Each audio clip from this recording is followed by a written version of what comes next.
Hey everybody, welcome to another episode of Crime on the Record. My name is Jason, and I'm here with my wife and co-host Candace.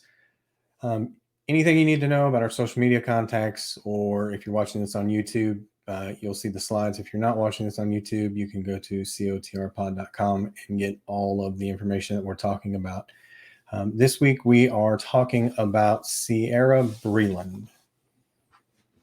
Yeah, so Ciera Breland is a 31-year-old lawyer in Indiana, but she's been missing since she visited Georgia to see family in February of this year. At the time of her disappearance, she was married to Xavier Breland Jr., and they have a 5-month-old son, Jackson. She met her husband in Georgia. Articles say when she represented him on some issues he'd been facing, but her family said they met on Tinder.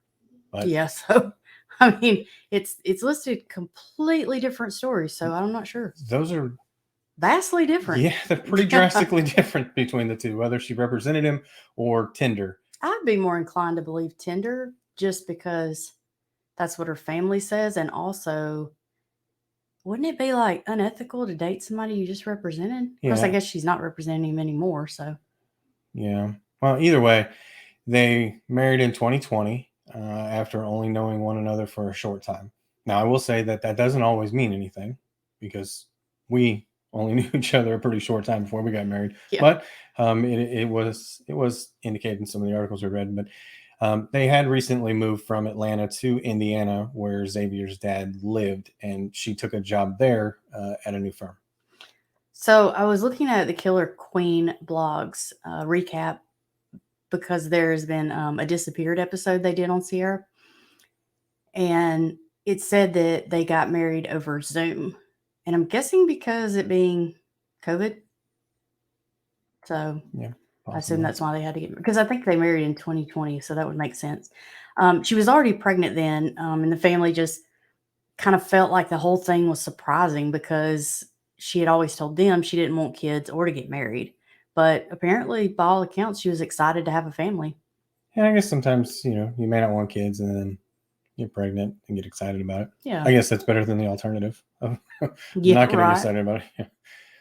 But unfortunately, by all accounts, she hated being in Indiana and was very unhappy in her marriage.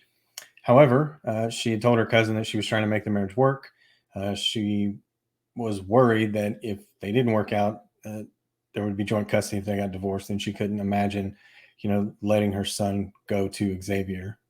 Yeah, I mean, they said I think it was her cousin said that she began putting money away in a secret account so that she could leave him at some point. Yeah, which it's not uncommon. No, I think that's pretty much the first thing people start doing when they decide they're going to leave. Yeah. Well, in February of this year, she apparently had reached her breaking point because she had told her mom that she said, quote, "Mom, I'm coming home. We're going to say we're going to visit with you guys and his mom, but I'm never going back to Indiana." End quote. Dang. Yeah, that's wow. And, we've talked about it before. Once a woman says she's done, she's done. There's no second chances. Like, you've already had all your chances. Yeah, I mean, I don't care for R. Kelly at all or the person that he is, singer as a person, anything.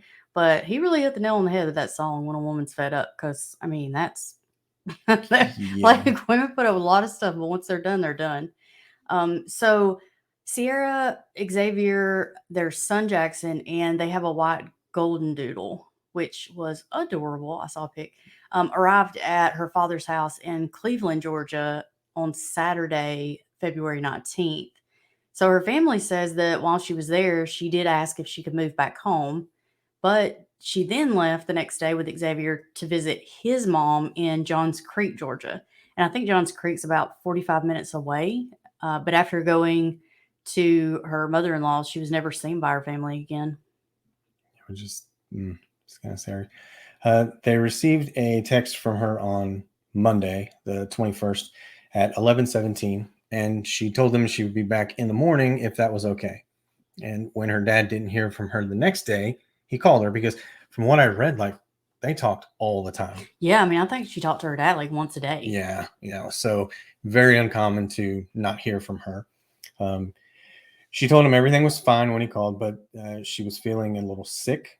Her cousin Shelby said during one of the final texts she received from Ciera, she said, quote, "I'm Xavier's mom's house. He won't give me Jackson, so I'm waiting to get him so I can leave," end quote. Wow. That's scary. Her dad reached out again on Wednesday to see how she was feeling, but when he reached out on Wednesday, he didn't get a response from her. So on Thursday, the 24th, he texted her, but again, no response. And then by Saturday, the 26th, they received a call from police in Indiana saying she was missing. So that's got to be terrifying. Like you're trying to reach her, and then all of a sudden, you find out she's not even in the state anymore. Yeah. I mean, it's one thing to think she's missing, in one state, and then all of a sudden she's somewhere else, or you think she is, or they don't know. I mean, it's terrifying. He said he tried calling Xavier, but got nowhere. So he called Xavier's dad, who lived next door to them, and to ask if he had seen Ciera. Xavier's dad stated he had not seen her since their return.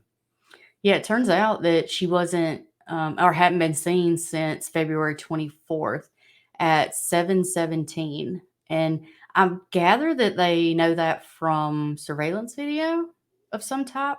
Maybe she has a Ring doorbell or something. But she was seen at 7:17 leaving her mother-in-law's house, again in Johns Creek. And her and Xavier were supposedly headed home to Carmel, which is, I think, like 600 miles away. Yeah, somewhere around there.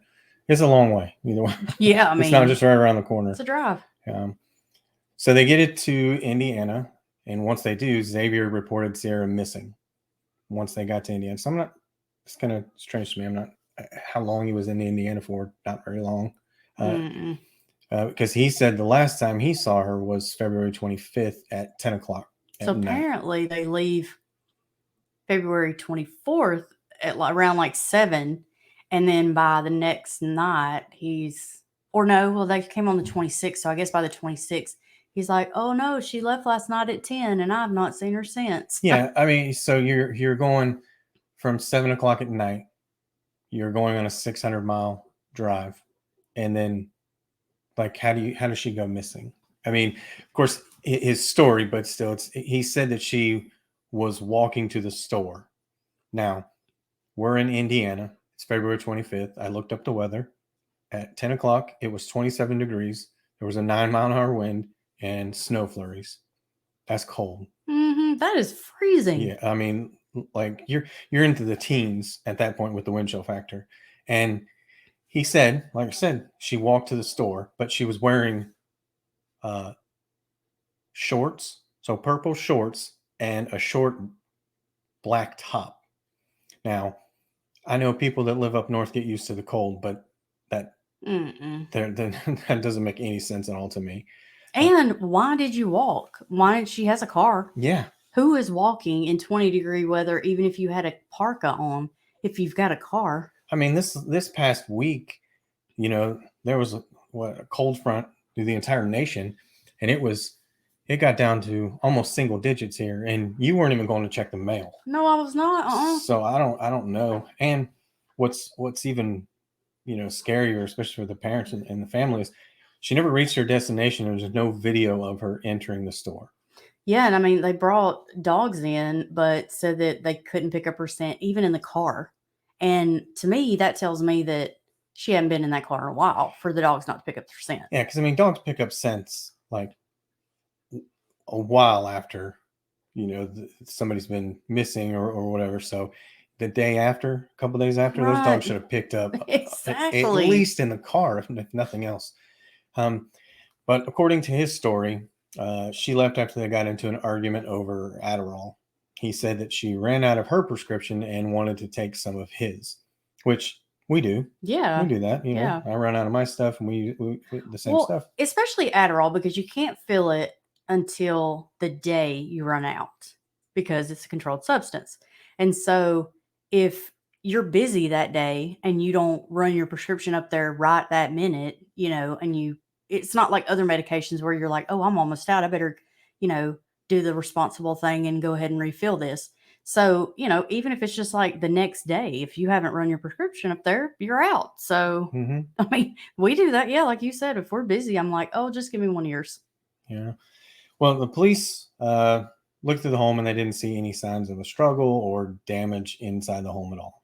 Yeah, but her family was concerned because her personal phone, a work phone, and a burner phone were all found at the house, as well as her ID, credit cards, and I mean, her son.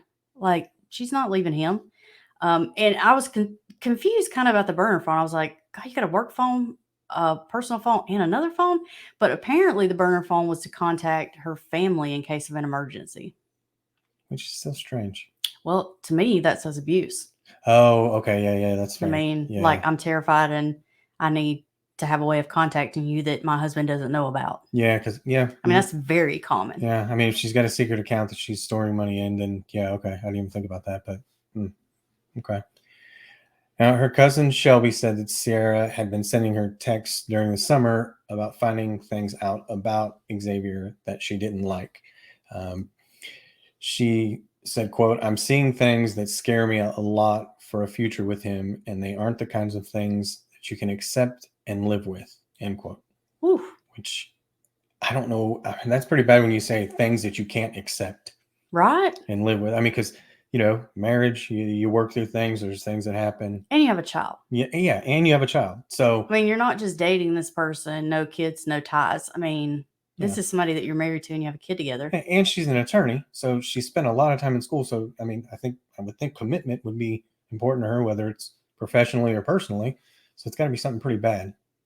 Yeah. And another thing that I thought was concerning is she said that one of her messages were, "Oh, I think he's really going to hurt me." And I said something back to her, is what, the cousin said. And Ciera's response was, "Shelby, I'm not kidding. Like, I genuinely think he's capable of doing something very bad to me." That's terrifying. It is. Especially, as a family member being that far away and not being able to just run over there real quick and be there. I mean, you're talking states away.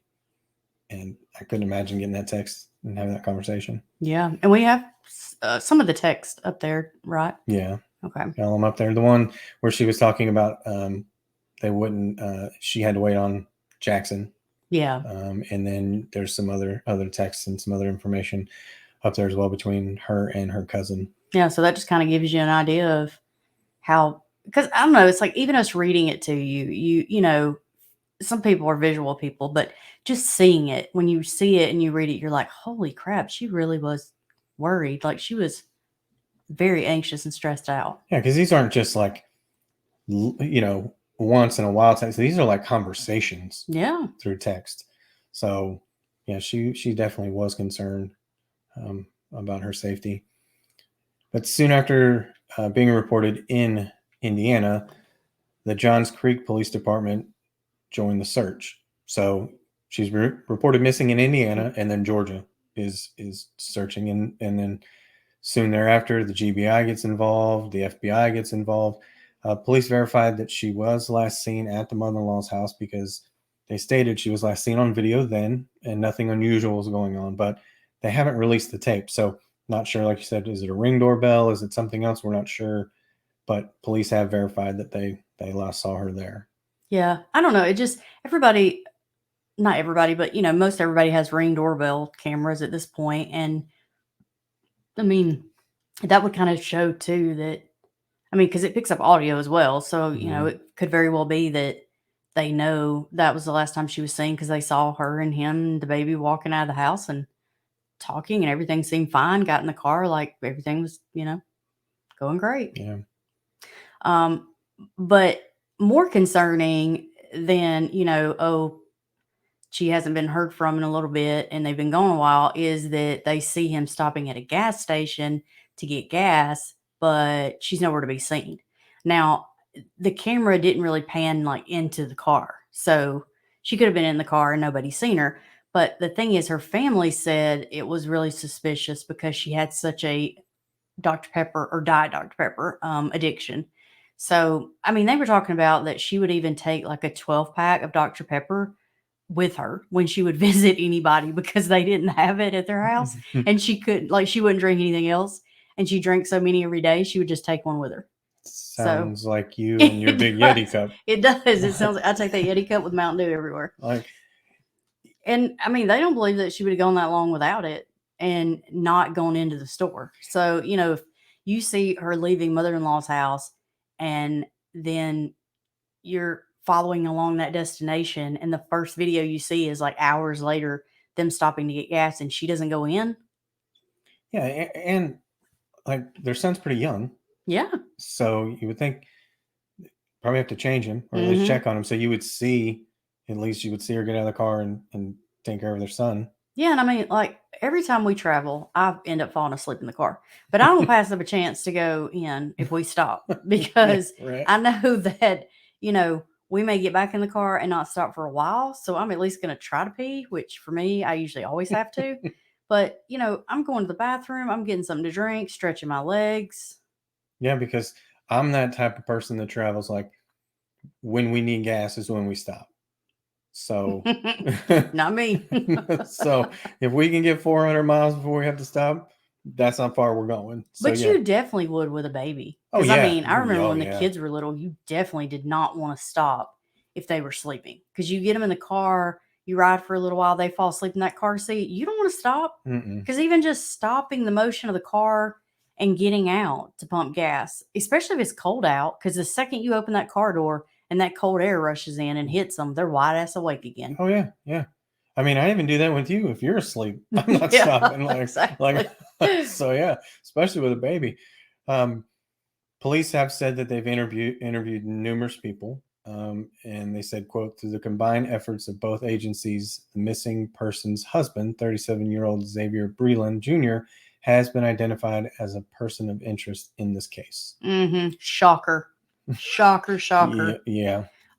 So he hasn't been charged with anything in relation to Ciera, but he was arrested on an unrelated warrant out of Georgia, and they have extradited him back from Indiana to Georgia. It turns out the warrant was for stalking his ex. So apparently old Xavier's got a tendency to not treat women so well. However, I have to say allegedly because he was acquitted of those charges. So, but we all know acquitted doesn't always mean not guilty. It just means not enough evidence. Yeah, because they said that he was accused of placing a GPS tracker inside one of his daughter's teddy bears. Right. So he could track his daughter and his daughter's mother.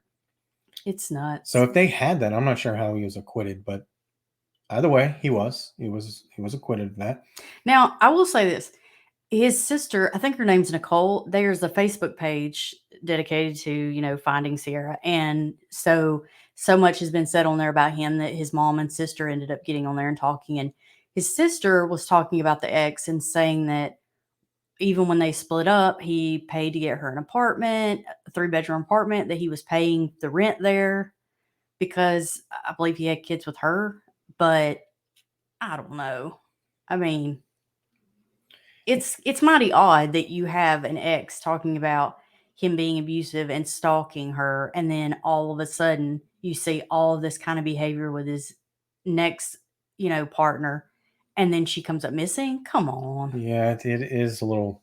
I mean, he was acquitted, so it could be, the allegations could have nothing behind him. I'm not trying to get sued, so allegedly. Yeah, but it is pretty suspicious that you would have, one person that you had to go on trial, not just get accused of, but go on trial for stalking, and now your wife is missing. Yeah, and there's some, alleged, potential abuse there too. So, and even if he, like the sister said that almost as if like, he paid to get her a place to live, so clearly he's not a stalker. Well, that could also be seen as controlling behavior, because if you're paying her bills, it's a lot easier to control somebody. Yeah, I mean, I'm controlling your finances, and if he's paying apartment, he's controlling where she lives. Yeah, I mean, so yeah, it could be seen both ways. I mean, I've seen a lot of domestic violence victims, and back when I did contract work for DHR, I had to do sometimes assessments to see if if it was okay for children to go back home. And a lot of times it was because mom had gotten out of an abusive relationship, and you would have to either meet with mom to assess whether or not you think the children are safe to go back home. Because a lot of times mom will break up with the boyfriend long enough for the kids to come back home, and then she lets him move back in. Mm-hmm. And that's not safe. No. And then sometimes, especially if they're married, you will also meet with sometimes the abuser to assess whether or not, because there'll be allegations, but they're not, they don't know if they're founded. So, I mean, this is all textbook behavior that you see. I mean, I've seen time and time and time again. And paying for stuff when you're with somebody, it's, oh my God, they're so sweet, they care so much about me, but it's controlling behavior a lot of times. Yeah, so there's a lot of issues here, a lot of concerns. They did search Xavier's mom's house, and law enforcement did obtain evidence, but because of it being an ongoing investigation, they haven't released what they had seized as evidence. What do you think the evidence was? I wonder what they would have found. I mean, because for it to be evidence, it has to be evidence of a crime. Like we all know she was there. Everybody knows she was there. Yeah. So what, I mean, like, I don't know. We could go a million places with this. The one thing I was thinking is, what if it wasn't a Ring doorbell camera? What if for some reason, I don't know why people have this, but I mean, it seems like wackadoo behavior to me, because I don't understand putting cameras inside the house. But I mean, a lot of people have cameras inside their homes, so who knows? Maybe that's what she was seen on camera inside the home, the day she left, and that's how they know she was okay when she left. But heck, maybe they saw other video evidence of things not okay, them fighting or him lashing out, or who knows? Yeah, I mean, yeah, there's so many different directions you can go, because if mom let's say mom didn't know anything, didn't have anything to do with this, any of that, and there was a camera in there could have been something that, that was on there and the police found. Or, and I'm not saying she is, but if mom is trying to cover for her son, maybe there's something that she forgot to get rid of. Yeah. Or there's blood evidence, or, I mean, it could be so much. So we just have to wait until, law enforcement lets us know, because it could be something as big as that, or something, just it's insignificant. But she was okay when she left there. Well, so, yeah. Because that's what I thought at first. I was like, Yeah. oh, what if they found like blood or something? But I mean, she was fine when she left. So any blood they even found would be from a previous altercation. So, well, yeah, a lot to think about there. There have been both organized and unorganized searches done, and the family has handed out flyers. I did see where her cell phone records put her phone at the Chattahoochee River, and that's near Xavier's mom's house, and it shows the phone there for a while. So, I mean, to me, that would be concerning, because why would you leave and sit at the river for a long time? I mean, you got a 5-month-old and you're headed home and you just sit at the river? That doesn't make a lot of sense. But they did search and they didn't find anything. Yeah. Why would it be there? But how long is a while? Yeah, that's true. That's true. Because I mean, you ask 10 people what a while is, and you're probably going to get at least 7 different answers.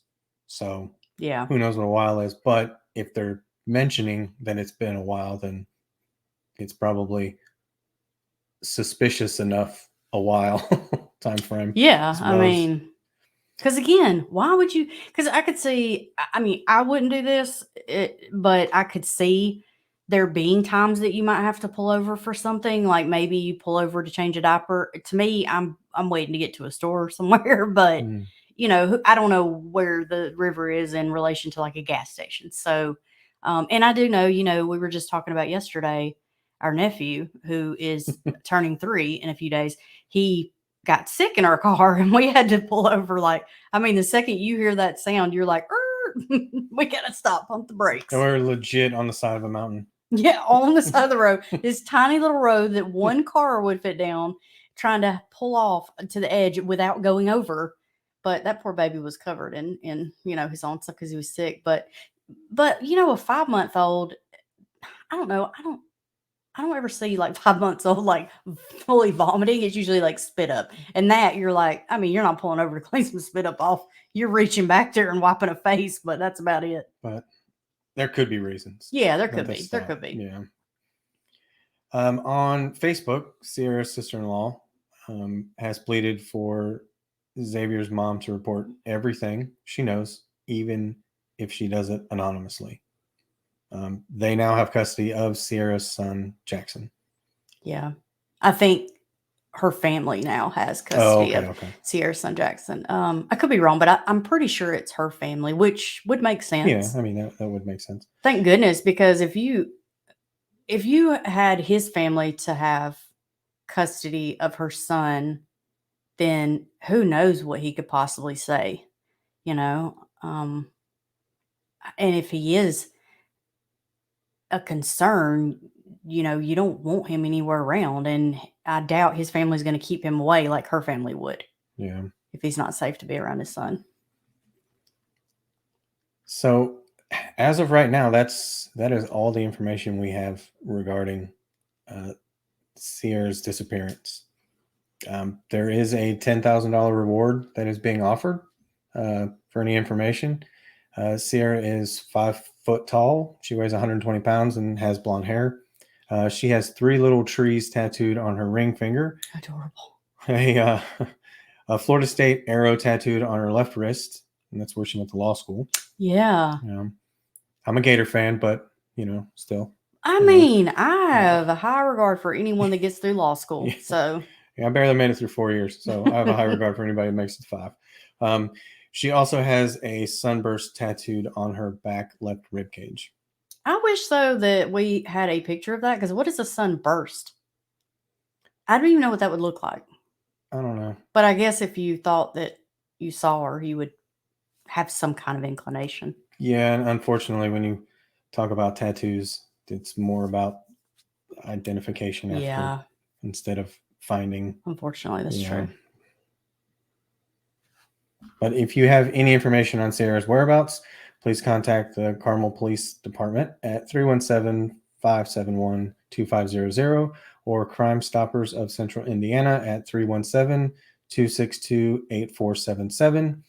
You can also contact the City of Johns Creek Police Department at their tip line at 678-474-1610. Yeah, and we'll make sure to put all that in the show notes, I guess. Yeah, the show notes. Show notes, the description if you're watching this on YouTube. And also, we have the missing persons flyers on the slides as well that we'll have up there. Yeah, because, I mean, obviously you want to read it out, but, I mean, if you read a number to me 2 seconds later, I've already forgotten what you said. So, you can find it all there. So we are going to move on to our thoughts and theories on what could have happened here. Yeah, and I mean, some of the issues with his story, because I don't think his story really jives. Okay, so one thing that I thought was an issue is that her family says that she visited in 2021 at Christmas, that her and Xavier came out. And when they saw her then, they said that it looked like she'd lost a lot of weight and had dark circles under her eyes. So first of all, how bad did she have to look to have lost weight? Because I can tell you, at that height, 120 pounds, she was already tiny. Yeah, that's that's itty bitty already. That's what I was thinking. Yeah. What did it say? 5'3"? She's 5 foot. 5 foot. Oh my goodness. Yeah, she's 2 inches shorter than me. Man, yeah, she was a little bitty thing. But yeah, to have lost weight, have dark circles, and they said that the couple didn't stay there; they stayed in a hotel. To me, that is concerning, because she's that close to her family. Yeah. They had not had this baby at that point. So it's not like they're staying in a hotel because they're concerned that they're going to, keep the family up with a newborn crying. Why go to a hotel? Yeah. It's just you and him, and you're that close to your family, you just stayed there. Yeah, you would have. And for them to be making a point to say something about it, they clearly think it's an issue. So they clearly think it's weird that they stayed in a hotel. She also told them while she was there that his ex is dating someone in a cartel, and that she was scared of that. She even believes that they had been following them, which, oh my gosh, if I thought the cartel was following me, I would be losing it. I mean, yeah. But cartels usually, if they kill somebody, it's to send a message. So I feel like they'd have found her. Yeah, they don't disappear people. They make a statement. Yeah, like her disappearing does nothing. Mm-mm. And what message could you have possibly been giving out? Besides, his ex dating someone. What does that matter? His ex don't want anything to do with him. She's trying to get him the hell away from her already. Yeah, and that's what I was wondering too when we're talking about this is what does Xavier's ex have anything to do with their relationship now, especially when you talk about the stalking charges that he had to deal with. I wonder if he told her that. Like, you're trying to control somebody. I mean, if he was, but you're trying to, the whole point of controlling somebody is to make them dependent on you. And if you're also telling them you may be in danger, I feel like it would have been followed up with, I'm the only one that can keep you safe. So almost that, like, making her dependent on him. Yeah, which if that's the case, it makes the fact that he let her walk to the store by herself at 10 o'clock at night even more suspicious. If his whole thing is you're being followed by the cartel, you need my protection, but head on out in those shorts and crop top. Yeah, and and we talk about him, apparently, being very controlling, and hearing about how he would go through her phone, he would accuse her of cheating on him, and he even went so far as to say that Jackson wasn't his son. Oh my gosh. Could you imagine, like, you just married this person and you're still in that newlywed phase, and then they have the gall to accuse you of having a child that's not even theirs? That had to have really hurt her. Yeah, especially when, her family was talking about kids weren't even in the plans. Yeah, absolutely. So to then say that the child that they have together wasn't even his, I mean, is that just like a psychological thing that he's, Oh, I'm sure, yeah. Well, a lot of times when people are like that, they are controlling because they are insecure about the relationship. And so they feel like they do constantly accuse the person of cheating and stuff, and they'll try to control everything about that person's life so that they can show, they don't have the chance to cheat. A lot of times you'll see, and I say men, I do understand that women are abusive. I totally understand that. And I absolutely 100% believe that is a thing. But in this context, we're talking about abusive men. So that is something that a lot of men will do. And they will go so far as to not even let their partner wear makeup or certain clothes. Yeah. Because that makes them more, susceptible to being hit on by somebody else. It's ridiculous. Like, it is crazy. And I don't care what anybody says. She sent pics of physical abuse to her mom because she told her mom that she wanted her to keep them on hand and have them as proof that he had been abusive. So there is proof he was abusive. Like, she sent pictures to her family. Yeah, and I mean, and typically when we're speculating, we don't speculate like this direct towards somebody, but police have named him as a person of interest. Yeah. Once somebody becomes a person of interest, I don't feel like there is any issue with speculating about them at all. Yeah. Because that's exactly what the police and everyone else are doing. Yeah. So, I mean, he sent, pictures of physical abuse to her mom. She sent those to her. So I'm sure the police have that, and named him a person of interest. And even though he was acquitted, the whole stalking about the ex, that's still kind of, that's sketchy too. And we did talk about her walking to the store in the low 20 or in 20-degree weather at night in shorts, but also all her stuff was at the house. And he said that she was going to the store to fill a prescription first at 10 o'clock at night. What pharmacy is open at 10 o'clock? I mean, I guess there are 24-hour pharmacies, but you call that stuff in. And in Carmel, Indiana, like, I don't know how big it is, but I feel like there's probably not a 24-hour pharmacy.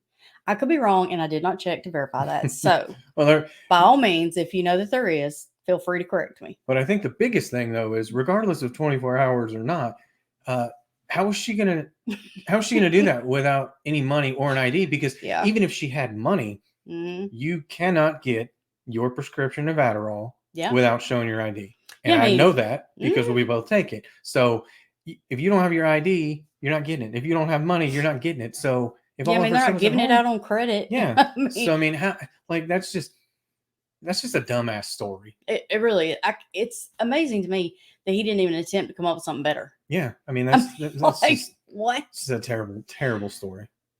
It really is. And another thing that I think is super concerning is the fact that she wasn't seen anywhere between their house and the store on camera. Yeah. Like, she didn't walk into the store and get caught on surveillance camera, and she's not seen on any camera by any business or Ring doorbell or anything walking there. Yeah, and I don't know if they have CVS, Walgreens, what they have up there in Indiana, but they've got surveillance cameras when you're walking in, and they probably have them at the pharmacy too as well. Like at the pharmacy would probably be the biggest place they'd have one because of worrying about getting robbed. So she should have been seen somewhere, and it's not like she was going to the store or a store. Like if you have a pharmacy, you have a pharmacy. Yeah. So you know which one she was going to, if she was actually going, which exactly. I don't think she was. But even if she was going to one, like which one, because especially we share medicine. Yeah. We both go to the same pharmacy. I'm sure they did as well. So I guarantee they probably did. Yeah. And you found this one, so I need to know what you're talking about here, because I did not read this, but I know that you do a ton more research than I do. So I don't really know how they got it, unless it's just that it was recorded and the ex sent it, because obviously she thinks that there's issues with Xavier and how he's done her. So they have a private investigator, and the private investigator got a copy of a Zoom call where he was telling his kids, Ciera was kidnapped. She's not coming back. So he tells the police this one story about her walking to the store to get prescription filled at 10 o'clock in 20-degree weather in shorts and a crop top. And then he gets on when he's talking to his kids and he's like, nope, she was kidnapped. She's not coming back. I mean, really? It's ridiculous. He can't even keep one story straight. And even if you did think, how did we get to she was kidnapped? Right. Like, how does he know? Exactly. Because the only way he would know is if either that somebody took her while he was there with her, or there's some kind of ransom. And even if, I know a lot of people, I don't know if there's that many people that are kidnapped a year, but I know that I've seen a lot of times where people don't immediately call the police when someone's kidnapped, because they're anytime somebody asks for a ransom, the first thing they say is, don't call the police or we'll kill them. So they don't want to call. But even if, let's just give him the benefit of the doubt and say he didn't tell anybody because he was scared they would hurt her. You're a person of interest now. You're in jail for something else. The cops are all over you, looking at you for murder. You're not going to tell them now? Yeah. Come on. Because, I guess that, when somebody says don't call the police or don't talk to law enforcement, and you try to, if you're worried about them watching you, okay, then maybe you don't contact them or whatever. But if you've been arrested for something else and you're already in custody, like it's pretty easy to say, hey, this is what's going on. But yeah, to switch his story that quick. Yeah. She went walking. The only thing I could think is if he said she went to the store and then she got kidnapped, but that wasn't even the case. It was just two completely separate stories. Yeah, it makes no sense. It's ridiculous. None whatsoever. So my theory, I think that, I would have thought that he hurt her at mother-in-law's house, but they do, for whatever reason, think she left, and they have video of it. So, okay. Considering that they showed that phone at the river, I think somewhere between mother-in-law's house and the river, he found out she was planning on leaving him. And when they went to check their house in Indiana, her personal phone, work phone, and the burner phone was there. That means he knew about the burner phone because it was there. Oh, yeah. So that burner phone made it back home with her other two phones.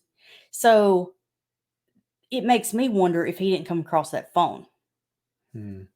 And either he somehow came across it while on the drive, or maybe he came across it before they left, and that's why they left in such a hurry.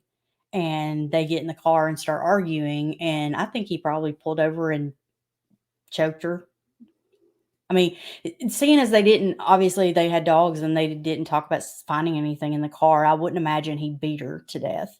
No. But I do think she's dead, unfortunately. And I hate to say that because you always want to hope they're alive. But I think knowing that it's a crime of passion and knowing that that would be the way it would happen because he's violent, if he's abusive, I would imagine he probably choked her to death. Yeah, because I mean, that's pretty personal. Yeah. Yeah. And I mean, if let's just say, because I agree with you. I don't think she's alive. Yeah. Unfortunately. I don't think she'd have left that baby. No, I don't either. And then the stories, all this walking around at night, in the freeze cold, that's all garbage. So, and let's say he somehow found out, like at mother-in-law's house, or for some strangers, found out on the way back home.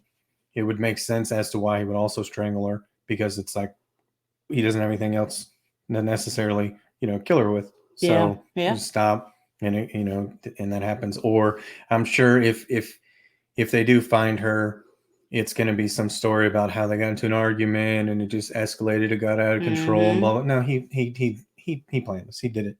Is my theory, is that he knew what he was going to do, and he just found a spot between mother-in-law's house, or his mother's house rather, and home. And I mean, near a river. I mean, it's not uncommon for a body to be dumped in water. Exactly. So. The only other thing I could think is that if he did beat her to death, is that maybe they got into an argument in the car and she's yelling at him to pull over because they're upsetting the baby, or she doesn't want the baby to wake up or something. And so they pull over at the river and get out of the car, and they're fighting. And then maybe he hurt her, beat her or something, and they just didn't find that blood evidence because it was out there in the elements. Yeah. But I do think he killed her, and I do think it was probably there. Yeah. Yeah, because I mean, he wouldn't travel that far back. I think it's very great, and I mean, I know great doesn't sound right in this context, but I think it's great that that baby came home alive, because that if that child was in there at 5 months, that at some point during that trip, that child started crying, and you're driving, and your wife, this mom, who is the closest, most calming known thing to this baby, is gone. That kid probably cried half the way home. And that's all speculation, but I mean, thank God he didn't get so angry or stay so angry that he hurt his baby. Yeah. And or hurt the baby to hurt her. Like, you're not leaving me. You're not taking my kid. I'll kill him first. Yeah. And I mean, it may sound crazy, but he may have stayed calm enough with a crying baby because he knew that would have there would have been no story he could have told that would have not made him, he would have been arrested with or without body. I mean, because like, how did your wife and child go missing on the way back home and you didn't have anything to do with it? The smartest thing, though, if he had found any indication that she was planning on leaving him, and he knows he's abusive, and she's probably told people, I mean, it would have been smarter. I do hate to say this, but from his disgusting mind, from his viewpoint, it would have been smarter to kill the baby too, because then he could have said, she left me. Well, like, I don't know. We got in a fight and she left. She took the baby and left. I don't know where she went. Maybe I think I saw her getting in a car. She probably had somebody pick her up. I think she called her friend and got him to come get her. Yeah. I mean, that would make more sense. But then even, how'd you call your friend? Yeah, that's true. I mean, that's true. She had nothing. No phone, no, she doesn't have anything. So, I mean, it's going to lead, either her body's going to be found, or somebody is eventually going to say something. And that somebody, might potentially be his mom, because if police got evidence from his mom's house, and they start to put, like, mom doesn't know anything about it, and police start talking to her and start showing her some of the evidence that they have, that they got from her house, it may end up causing her to, force him to say something, or, put pressure on him, something. Because that's the only way, I think that's the only way you get a resolution on this, Yeah, I mean, I do too, honestly. Because if they've checked the river and they didn't find her, then they're not going to. I mean, like, they've like, she's not going to pop up in the river. So where is she? And if they don't have a body, it's going to be very hard to prove anything. Yeah. And I mean, it makes sense to dump a body in a river more than it does a lake or something, because the current, regardless of how strong it is, it's gonna take her, downriver somewhere. And it's so terrible, because yeah, like we know what the outcome is, and it's just a matter of, will she ever be found? Yeah. Well, and that's another reason I thought maybe the stop at the river was not necessarily him dumping her, but him, like, maybe that's where they fought, because obviously they were there for a while, quote, a while, however long that was. So there had to be some reason they were stopped there. But if they didn't find her in that lake, it makes me wonder if they weren't fighting. He killed her there and then put her body in the car and disposed of her somewhere else. But wouldn't the dogs have picked up on that? I know, like, you would think. Especially so because decomposition starts pretty immediately. Yeah. And if you're just looking for a scent, you would think that the dogs would definitely hit, because if he killed her in Georgia and then drove all the way back to Indiana and then disposed of her there, like, that's a long time for a body to be in a car and a dog not hit on a scent in the car, because they definitely would have hit on that. Yeah. But there is a difference between search dogs and cadaver dogs, isn't there? Or no? So maybe they were just... probably. I'm not 100% sure, but I would still think that if the dogs searched the car for a scent of her, they would have picked up on something. Yeah, and I don't know that much about, like, I haven't ever really researched in depth on dogs as far as search dogs or cadaver dogs. So I don't know, like, I mean, I know they say their smells like 300 times that of a human. It's a ridiculous number. Yeah, it's crazy. So I know they have an amazing sense of smell, but I don't know if there's anything that blocks that out. So maybe there was something in the car and he cleaned it with, like, bleach or something. Because how did the dog find no scent? Yeah. Like, she was just in the car either way. Because, I mean, even 2 days or 3 days after not being in a car, dog's still going to pick up on something. Yeah. So odd to me. Yeah. But you think police would have noticed a car being extremely clean. Yeah.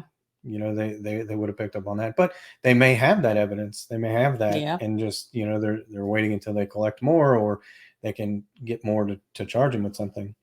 Yeah. Or he's not telling the whole truth and it's some other crazy thing that we can't think of right now. But I don't think that's it. I mean, I think, unfortunately, the horrible thing now, though, is that, he was acquitted, so he's out now. And he's just out walking the streets, living his life. Yeah. It's just, I mean, disgusting. Yeah, I don't think she ever made it out of Georgia. I really don't either. I hate to say that, but I honestly, I really don't. Yeah, and I mean, we could probably come up with a few more theories or thoughts if we knew what evidence. Because it's not like they said they took a few things from I mean, they said they found evidence. Yeah. So it had to, so that's a big difference when they found something, or, so it'd be interesting to see what that was. Which would help us make it, Because what evidence of a future crime? Because she didn't, we know she wasn't killed there. Yeah. Because they saw her leave on the video. So unless, no, that wouldn't make sense either. I was going to say, unless they saw another video that showed her coming back or something. Well, that's what I was thinking. Was there a video of him coming back? Yeah. Without her? Yeah, something like that. So, I mean, because that would be kind of telling. What if he did? How? Let me see something. The Chattahoochee River? I'm going to say where that. Well, I guess the Chattahoochee River would probably go for a while. Yeah, I actually didn't look at that, but I didn't really either, because I didn't feel like there was a reason to. But now I'm wondering how far it is, because I'm wondering if, let's see on this map. And I'm just trying to pull up these slides that I had earlier to see if there's anything we can see. So it's west of, well, I don't even know what that is right there. Hold on. So it's south of LaGrange and north of Fort Benning. So it's in between LaGrange and Fort Benning, but where it kind of goes through there. Mm-hmm. I mean, where the pin drops, but obviously it flows all through. Where's Indiana? Is it in relation to Georgia? It's north and a little west.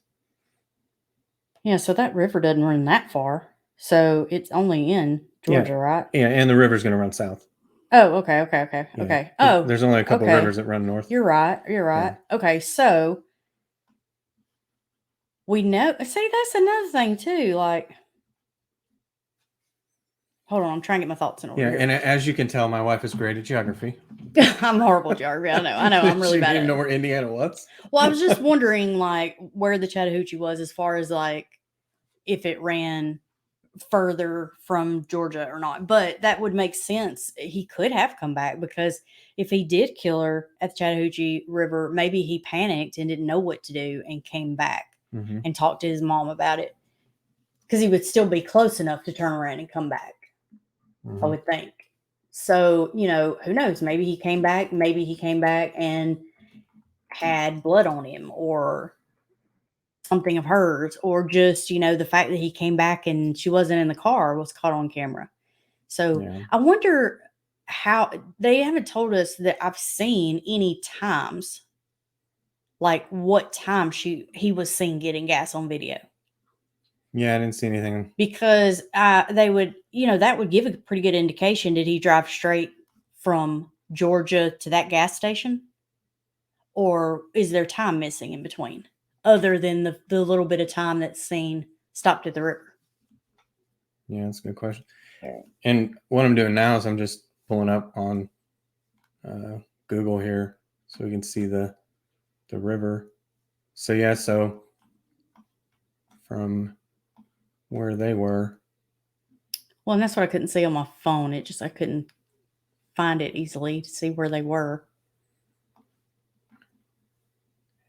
Yeah. But either way, I mean, it flows down through Columbus and then even comes into Alabama a little bit as it continues to flow south. So, I mean, it definitely wouldn't go towards. What city was it in Georgia? I forget. I've already forgotten what city it was. Johns. Yeah. So I wonder if we put that in and see how far it is from the river. Yeah, let me see. Was it Johns Creek? Yeah. So, I mean, yeah, and when it's pulling up the Chattahoochee River, it's pulling it up in Columbus. So, but it runs all the way up through here. Yeah. So the closest. Here, I wonder how far it is to the closest. Let me share my screen with you guys real quick.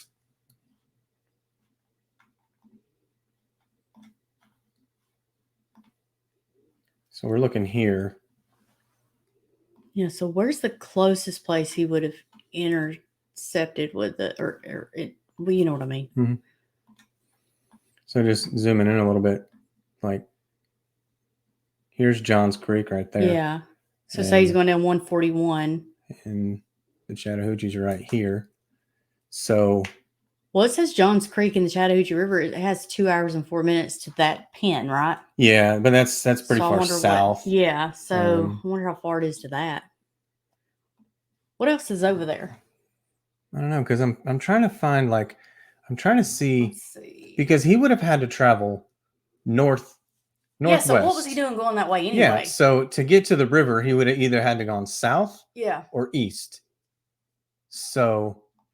Oh, yeah, I said west earlier. I mean east. Yeah. Goodness gracious. Because, I mean, even if as you zoom out, as I'm doing right now, you can see, I know we're going really far out right now, but, I mean, Indianapolis, you're way over here. Yeah, it's way north. Yeah, and it's not even close to where the river is right here, and the river even flows up northeast of Johns Creek. So to have that phone ping at the river, he would have had to have specifically on purpose have gone to that river. How far northeast does it get? Well, okay, so it goes through here. So he could have left and went east like somewhat immediately. I suppose. I mean, I guess there's some kind of roads in there. But... Yeah, but if we put in looking up where they would have gone, I mean, there's no reason to go any kind of east at all. Well, I guess based on these directions, though, it does have him. It does have the directions as going south. So, okay. So if he goes south on 141 to get over to 75. Oh, okay. So when he goes south, they would have crossed over. Okay. So that makes sense then. He would have crossed over the Chattahoochee River there at the Medlock Bridge. So, okay, yeah, and I was looking to see. I can't remember if they said, all they said was, yeah, just the Chattahoochee River. So it didn't say. But it had to be right here at the Medlock Bridge around that area. And it says which is near his mom's house. So, you know, okay, let me see. So we'll put in Medlock Bridge or whatever and see how far that says.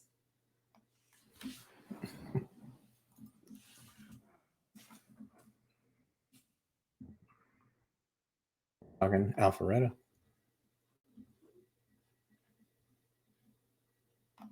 That's Medlock Bridge Park. It's not that far away though. Okay. But it would take him. It does take him directly to. Yeah. I was just wondering if he had, you know, if it would have made sense to backtrack back. Yeah, I mean, home or back to mom's.